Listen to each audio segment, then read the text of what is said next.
Okay. Here is, so we're talking about an armed race is advancing.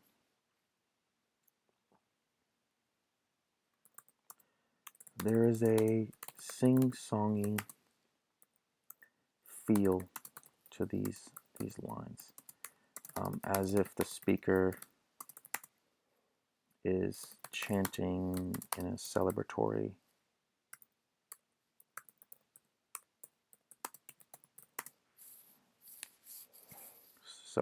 manner, even adding the exclamation, even exclaiming,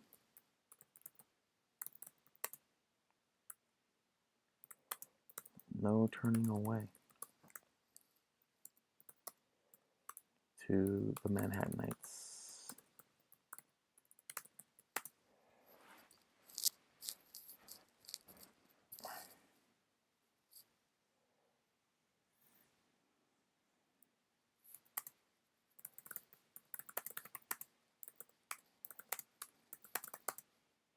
Not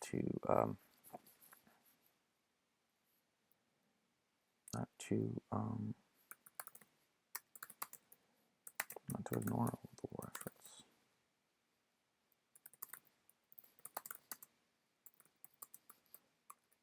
To join in.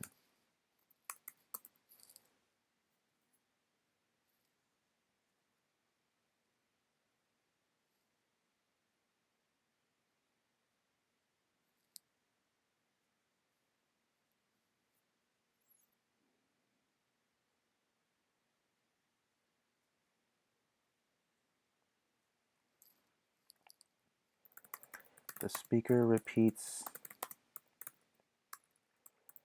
the phrase, "An armed race is advancing."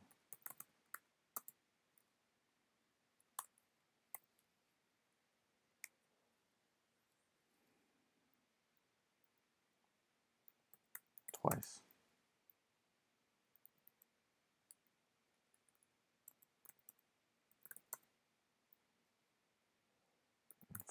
Twice in 4 lines.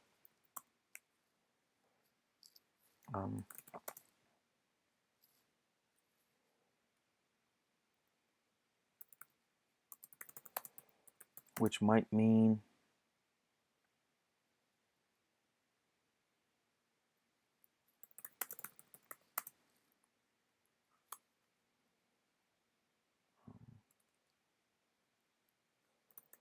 which emphasizes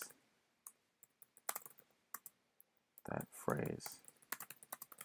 Perhaps the minimum meanings that the line that the phrase conveys. 1. So it's okay to do like A, B, C, 1, 2, 3. Not that much. We haven't used that much. We haven't pulled that card out hardly at all. You know, we've mentioned numbers when we're talking about the lines, but we haven't really said A, B, C. Even here, we're saying with, and then this, and then this, and then this. We didn't number them. I don't think we number. I think we might have had numbering, but then I think we deleted it.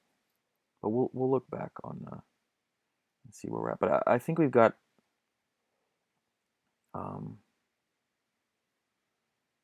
some ammo left. Not to use a war analogy, but I think we've got a little bit of ammo left here.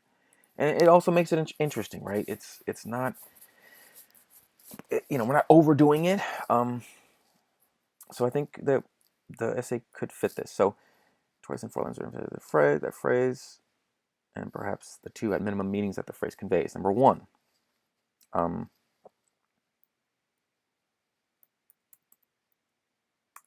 So let's dequote this. An armed group of people is literally moving forward in battle, or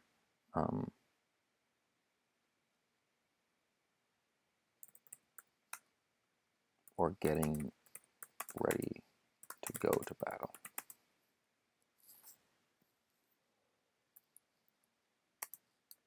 And 2,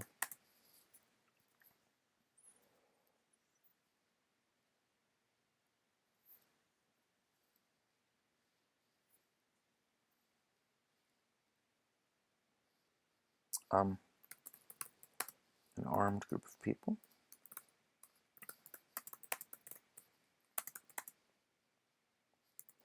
is metaphorically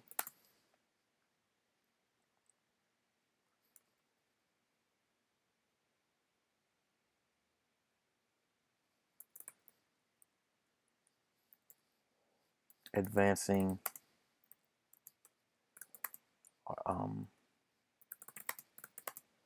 either our human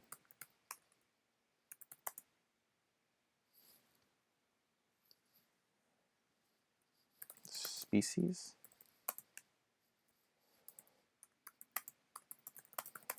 or at the very least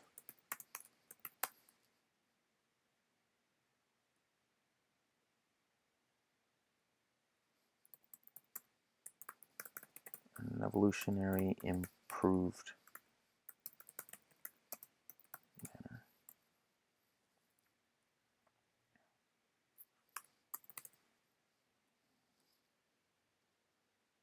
They're a human species, or at the very least, metaphorically advancing this group of people.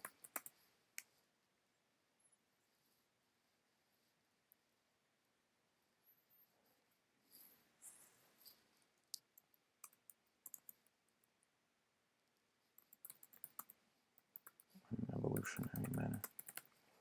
So once in a blue moon, I'll repeat a word for emphasis, like evolutionary. But I try not to do it that much. I think if you do it, 5 times or 8 times, it makes your essay read really badly.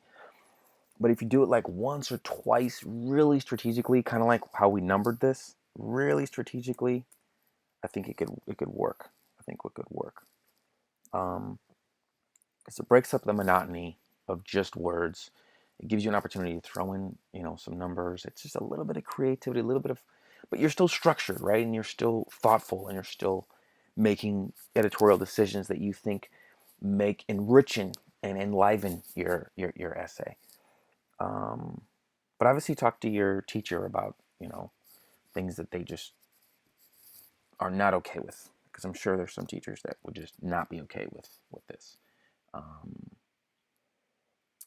but yeah, so. But yeah, I think it's clear. Literally moving forward in battle.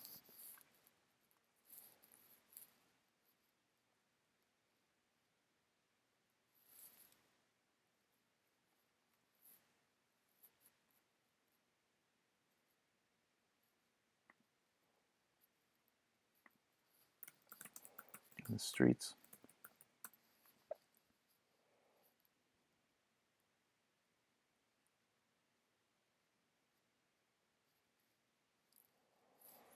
Okay, so, and then now we want to re-drive the point home.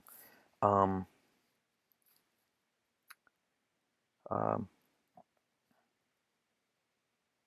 Hence, therefore,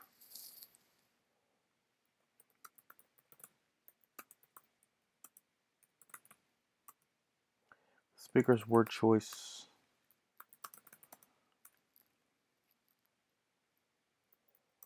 of this double entendre.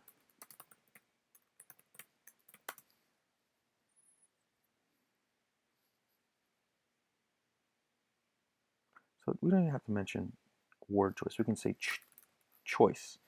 Speaker's choice. Speaker's choice to use.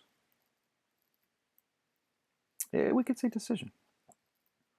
Or use of.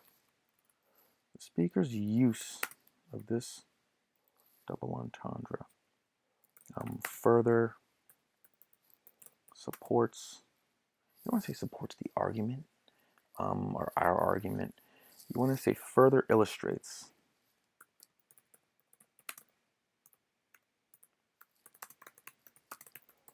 The poem's focus or emphasis on, and again, thesis, on minimizing the atrocities, collectively and actively. I know I keep scrolling up, but it happens a lot in essays where you argue something that's not your thesis, and so I'm sort of visually trying to illustrate like it's all about the thesis. And as we did in this writing, we changed the thesis a bit. We tweaked it a bit, based on what we were describing and what we were supporting and the evidence that were using in the poem. So it's all about the thesis. We don't want to make arguments that don't defend the thesis. That's a different essay, right? So the speaker's use of this double entendre further illustrates the poem's emphasis on war's ability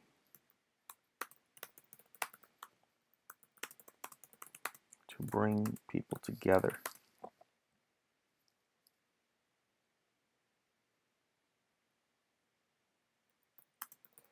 And that these people are here to welcome the battles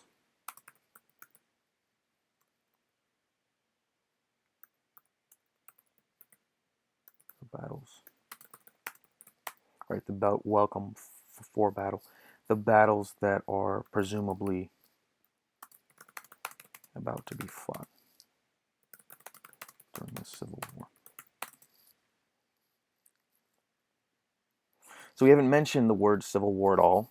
We've sort of kept that detail to ourselves, so we can mention it just as a little flourish, throw it in there, because now we're real close to the conclusion as well.